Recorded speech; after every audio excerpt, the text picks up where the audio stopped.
یہ سورہ یونس کی آیات نمبر 15 سے لے کر 17 تک ہے، بہت امپورٹنٹ آیات ہیں۔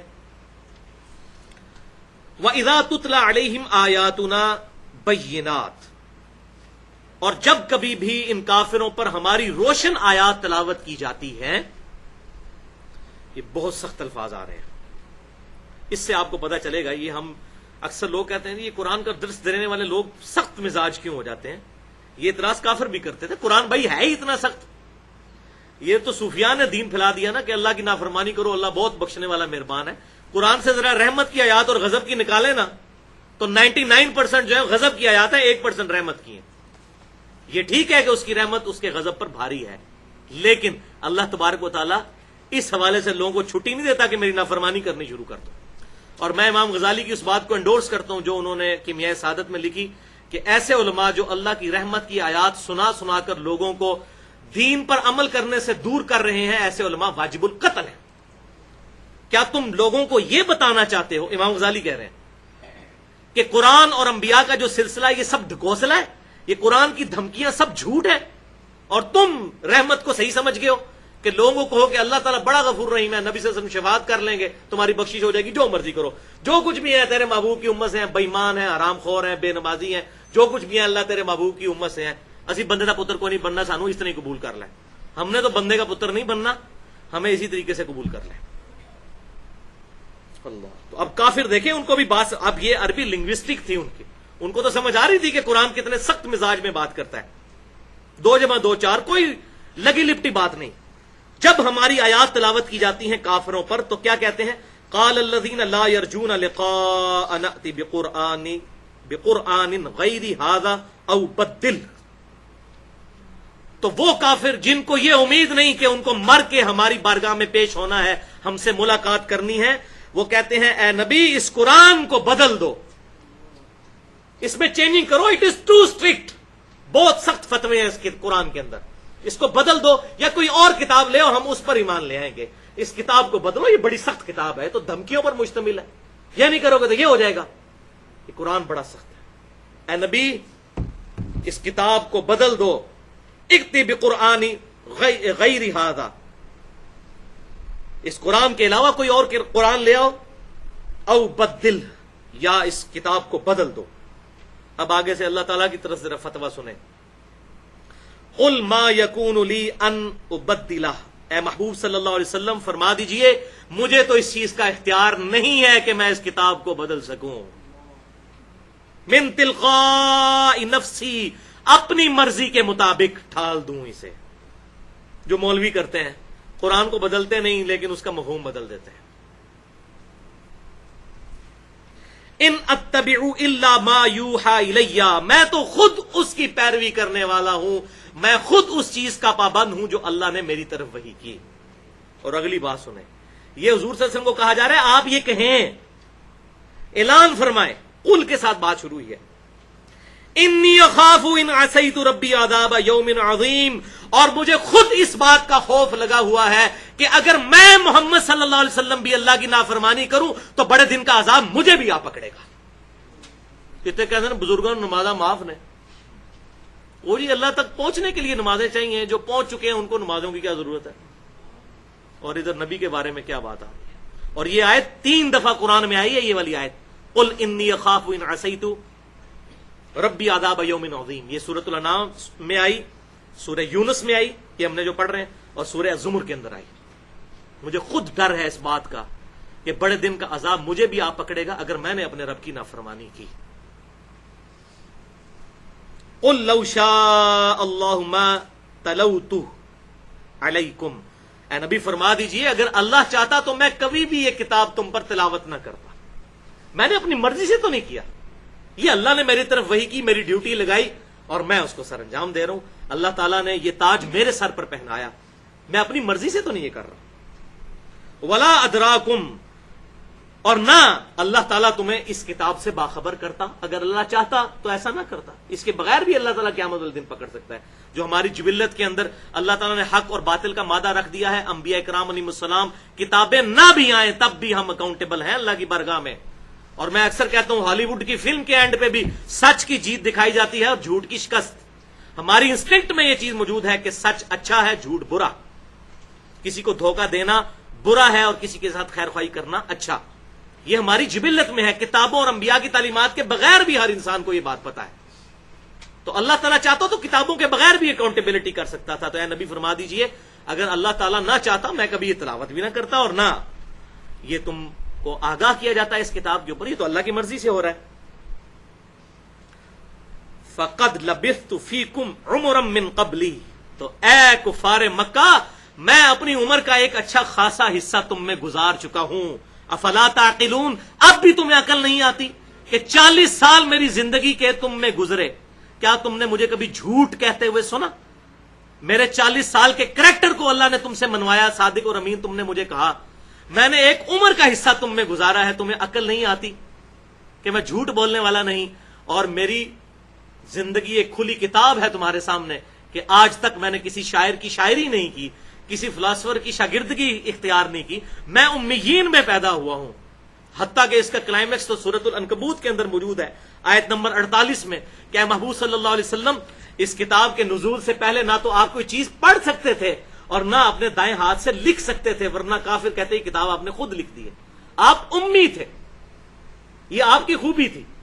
ہمارا امی ہونا ہمارے لیے نٹوریس ہے، اور نبی کے نبوت کی دلیل یہ ہے کہ ایسا کلام لے کر آئے کہ بڑے بڑے شعراء نے اپنے کلام پھاڑ دیے. تو یہ اللہ کا کلام ہے. میں نے ایک عمر تم میں گزاری ہے، کیا تمہیں عقل نہیں آتی؟ فمن اظلم ممن افترى علی اللہ کذبا، تو اس سے بڑھ کر ظالم کون ہے؟ اس سے بڑھ کر ظالم کون ہے جو اللہ پر جھوٹ باندھ دے؟ کیا مطلب؟ جب تم مجھے صادق اور امین مانتے ہو تو سب سے بڑا مجرم میں ہوں گا اگر اللہ پر جھوٹ باندھ رہا ہوں. لیکن میں تو نہیں ہوں، تم خود بھی مانتے ہو کہ میں صادق اور امین ہوں. تو اب اگلا فتویٰ تم پر ہے. او کذب بآیاتی، یا اس سے بڑھ کر ظالم کون ہے کہ جو اللہ کی آیات کا انکار کرتے، یعنی تم اے کفار مکہ، اصل ظالم تم. انہ لا یفلح المجرمون، بے شک وہ ایسے مجرمین کو فلاح نہیں دیتا، ایسے مجرمین فلاح پانے والے نہیں ہیں. والعیاذ باللہ تعالی. تو بھائیو، نبی اپنی پیدائش سے لے کر اعلان نبوت تک اللہ تعالیٰ کی خاص حفاظت میں ہوتا ہے. الحمدللہ. یہاں آپ صلی اللہ علیہ وسلم کی اس 40 سالہ زندگی کو دلیل نبوت کی بنائی گئی، اس بات کا ثبوت ہے. اللہ اکبر. اب اگلا ریفرنس جو ہے، تیسرا ریفرنس اسی کانٹیکسٹ میں آپ کے پیج کے اوپر ریفرنس نمبر 4، وہ سورہ بنی اسرائیل کی آیات نمبر ہے 73 اور 75. اب یہ اگلے دو ریفرنسز جو ہیں یہ بڑا کلائمیکس ہیں ان کے، یہ اس سے بھی سخت آیات آنے والی ہیں. لیکن ظاہر قرآن کی ہیں، میں نے خود نہیں لکھی. میں تو الحمدللہ یہ مقدمہ سمجھانے کی کوشش کر رہا ہوں. اب کئی لوگ کہیں گے جی کسی نے اس کو ٹاپک آج تک نہیں بنایا، تنوں کیڑی تکلیف ہے؟ تو مجھے تکلیف یہ ہے کہ اللہ تبارک و تعالیٰ ذالک فضل اللہ یؤتی من یشاء، اللہ تعالیٰ جس کو چن لے، جس کے ذریعے دین کا کام لے. ہم بھی اس چیز کو تڑپتے تھے، تو ہم نے یہ آیات جب پڑھتے تھے تو ہمیں بڑا آتا تھا کہ کیا اس معاملے میں کیا اس کا کوئی آپٹیمل سولوشن ہونا چاہیے. تو الحمدللہ آج ڈسکس کر رہے ہیں. وَإِن كَادُوا، یہ سورہ بنی اسرائیل آیت نمبر 73 اور 75.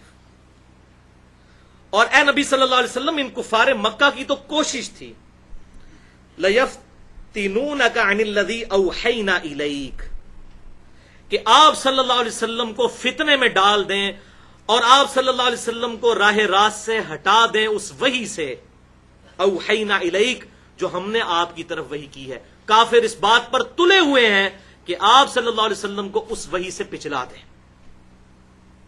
اور کیا چاہتے ہیں وہ؟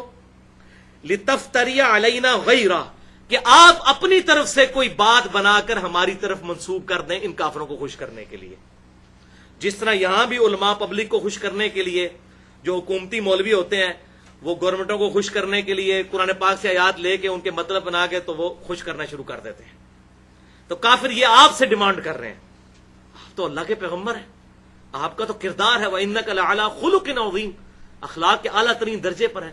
تو آپ یہ چاہتے ہیں کہ کوئی ایسی بات آپ ہماری طرف منسوب کر دیں جو ان کو خوش کرنے والی ہو. وَإِذَا لَاتَّخَذُوكَ خَلِيلًا، اور اس کے بعد پھر وہ آپ کو اپنا دوست بنا لیں.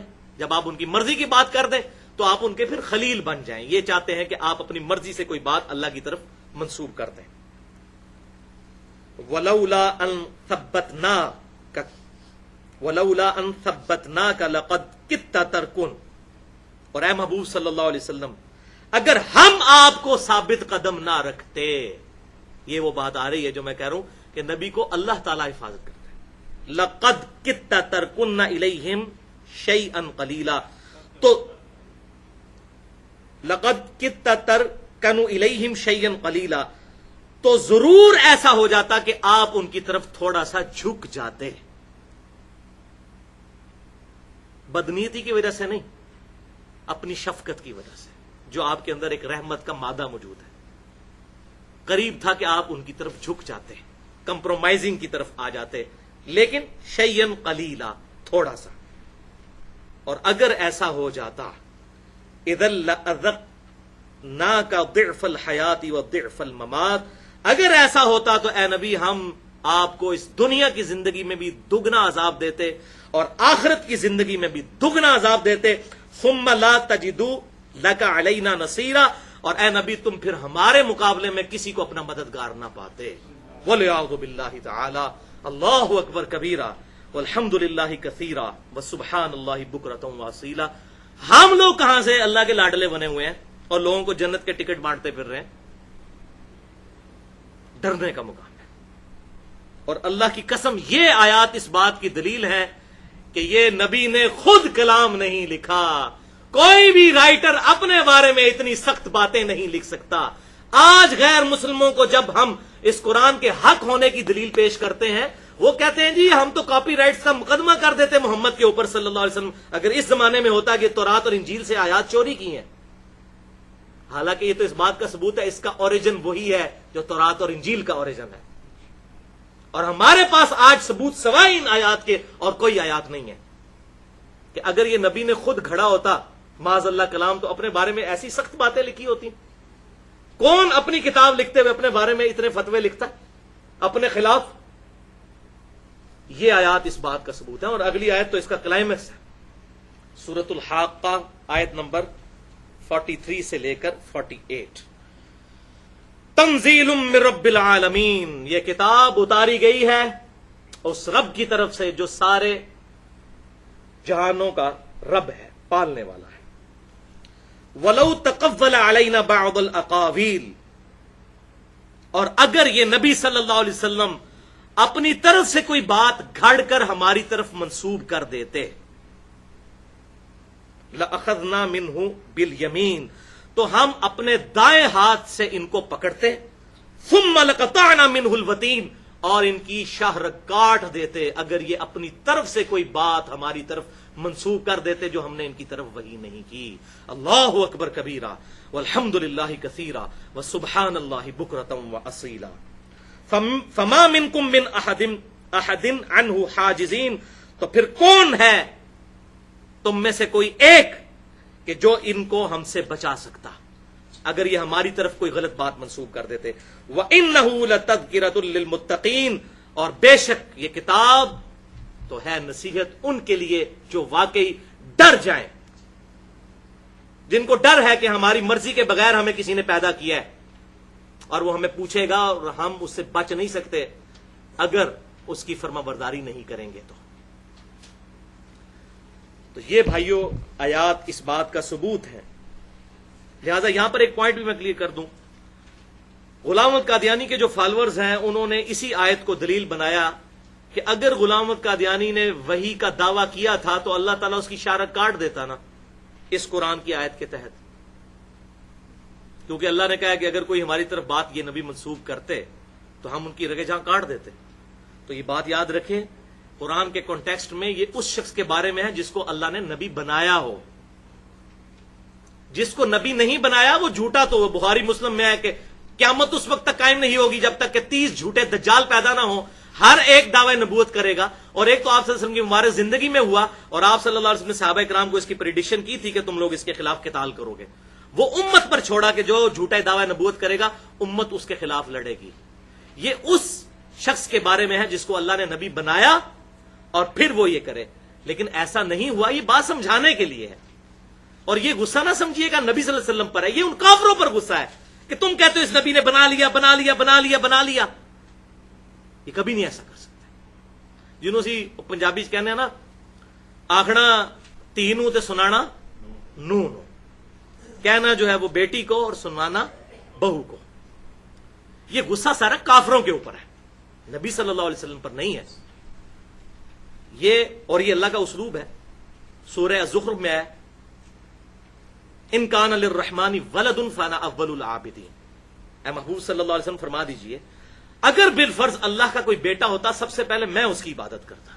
اب یہ نہیں کہ اللہ کا کوئی بیٹا ہے، یہ سمجھانے کے لیے کرسچنز کہتے تھے عیسیٰ علیہ السلام اللہ کے بیٹے ہیں، مشرکین عرب کہتے تھے یہ فرشتے اللہ کی بیٹیاں ہیں. تو نبی صلی اللہ علیہ وسلم کی مبارک زبان سے کہلوایا گیا قل ان کان للرحمن ولد فانا اول العابدین.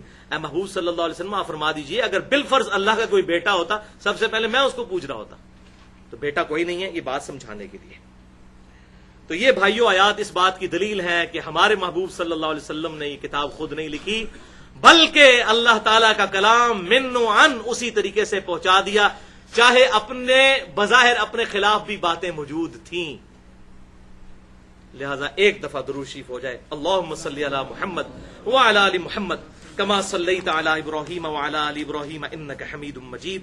اللہم بارک علی محمد وعلی آل محمد کما بارکت علی ابراہیم وعلی آل ابراہیم انک حمید مجید.